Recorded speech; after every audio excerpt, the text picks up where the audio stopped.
Bayangkan kamu sedang liburan, badan lelah setelah seharian jalan, lalu melihat sebuah papan bertuliskan fish spa ikan-ikan kecil yang katanya bisa menghilangkan kulit mati, membuat kaki rileks, dan jadi pengalaman unik khas wisata.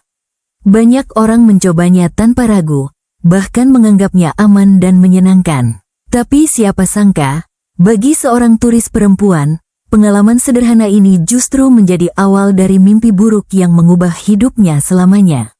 Liburan yang seharusnya penuh kenangan indah justru berakhir dengan satu kenyataan pahit, jari kakinya harus diamputasi. Awalnya, semua terlihat normal. Turis ini mengikuti fish spa seperti pengunjung lain. Ia merendam kakinya di kolam berisi ikan kecil, merasakan sensasi geli saat ikan-ikan itu menggigiti kulit mati. Tidak ada rasa sakit, tidak ada luka besar, bahkan tidak ada darah. Fish spa memang sering dipromosikan sebagai terapi alami, tanpa alat tajam, tanpa bahan kimia, dan terlihat jauh lebih aman dibandingkan perawatan medis.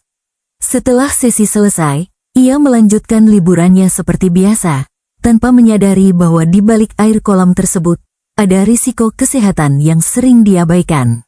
Beberapa hari kemudian, ia mulai merasakan nyeri di salah satu jari kaki. Awalnya hanya kemerahan dan sedikit bengkak, gejala yang sering dianggap sepele, mungkin hanya iritasi biasa. Namun rasa sakitnya semakin intens, kulit berubah warna, dan muncul tanda-tanda infeksi. Saat ia akhirnya memeriksakan diri ke tenaga medis, kondisinya sudah jauh memburuk. Infeksi telah menyebar ke jaringan dalam, dan aliran darah ke jari kaki tersebut terganggu. Dalam dunia medis, ini adalah kondisi serius yang tidak bisa ditunda. Untuk memahami bagaimana hal ini bisa terjadi, kita perlu melihat lebih dalam tentang apa sebenarnya fish spa itu. Fish spa biasanya menggunakan ikan Gararufa, yang dikenal karena kebiasaannya memakan kulit mati manusia. Masalahnya, ikan-ikan ini tidak bisa disterilkan seperti alat medis. Mereka hidup di air yang dipakai bergantian oleh banyak orang, dengan kondisi kesehatan yang berbeda-beda. Jika satu orang memiliki luka kecil, jamur, atau bakteri di kulitnya, maka mikroorganisme tersebut bisa mencemari air dan berpindah ke orang lain. Air dalam kolam fish spa juga sering berada pada suhu hangat, kondisi yang ideal bagi bakteri untuk berkembang biak.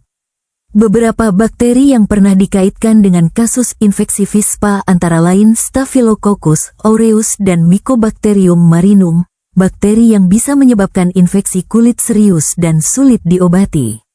Pada orang dengan sistem imun normal, infeksi mungkin masih bisa ditangani lebih awal.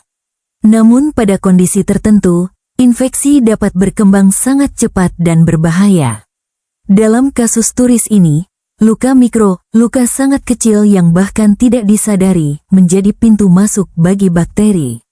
Infeksi tersebut berkembang menjadi gangren, yaitu kondisi di mana jaringan tubuh mati karena kekurangan aliran darah atau infeksi berat. Ketika jaringan sudah mati, tidak ada cara lain selain mengangkatnya. Dokter akhirnya mengambil keputusan yang paling berat namun paling aman, amputasi jari kaki, demi mencegah infeksi menyebar ke bagian tubuh lain yang bisa mengancam nyawa. Kasus ini bukan satu-satunya. Di berbagai negara, fish spa bahkan sudah dilarang atau dibatasi ketat karena risiko kesehatannya. Bukan berarti setiap orang yang mencoba fish spa pasti akan mengalami hal serupa, tetapi risikonya nyata dan seringkali tidak dijelaskan secara transparan kepada konsumen. Terutama bagi orang dengan diabetes, gangguan pembuluh darah, sistem imun lemah, atau luka kecil di kaki, fish spa bisa menjadi sangat berbahaya. Yang membuat kasus ini semakin mengkhawatirkan adalah bagaimana praktik wisata seringkali lebih mengutamakan pengalaman dan keuntungan, dibandingkan edukasi risiko kepada pengunjung. Banyak orang mengira, kalau banyak yang coba, berarti aman. Padahal, dalam kesehatan, satu celah kecil saja bisa berujung pada konsekuensi besar. Tubuh manusia tidak selalu bereaksi sama terhadap paparan bakteri, dan kita tidak pernah tahu kondisi orang yang menggunakan kolam sebelum kita. Kisah turis ini menjadi pengingat penting bahwa tidak semua yang terlihat alami itu aman.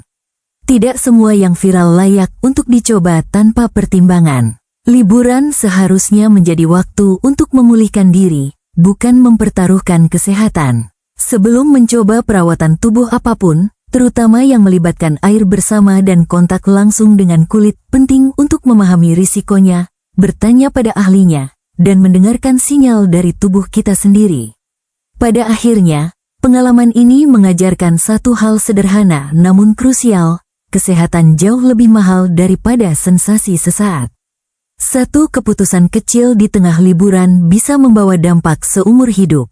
Jadi sebelum kamu tergoda mencoba Vispa atau tren wisata serupa, tanyakan pada diri sendiri, apakah pengalaman singkat ini sepadan dengan risiko yang mungkin terjadi? Karena bagi satu orang ini, jawabannya datang terlambat.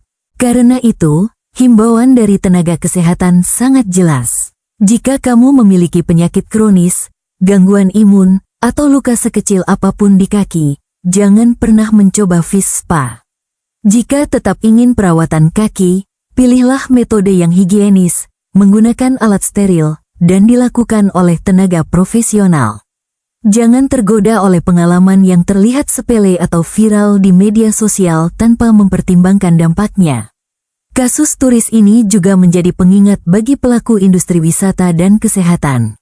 Keamanan pengunjung seharusnya menjadi prioritas utama. Edukasi risiko, pembatasan pengunjung berisiko tinggi, dan regulasi yang ketat sangat dibutuhkan. Di beberapa negara, Vispa bahkan sudah dilarang karena risiko kesehatannya dinilai lebih besar daripada manfaatnya. Pada akhirnya, kisah ini mengajarkan satu pelajaran penting. Tidak semua yang terlihat alami itu aman, dan tidak semua yang populer layak dicoba. Tubuh kita memiliki batas, dan kesehatan bukan sesuatu yang bisa dikompromikan demi sensasi sesaat. Liburan seharusnya memberi kenangan indah, bukan luka fisik dan mental yang harus dibawa seumur hidup. Jadi sebelum kamu merendam kaki di Vispa berikutnya, berhentilah sejenak dan pikirkan risikonya. Dengarkan tubuhmu. Kenali kondisi kesehatanmu, dan jangan ragu untuk berkata tidak.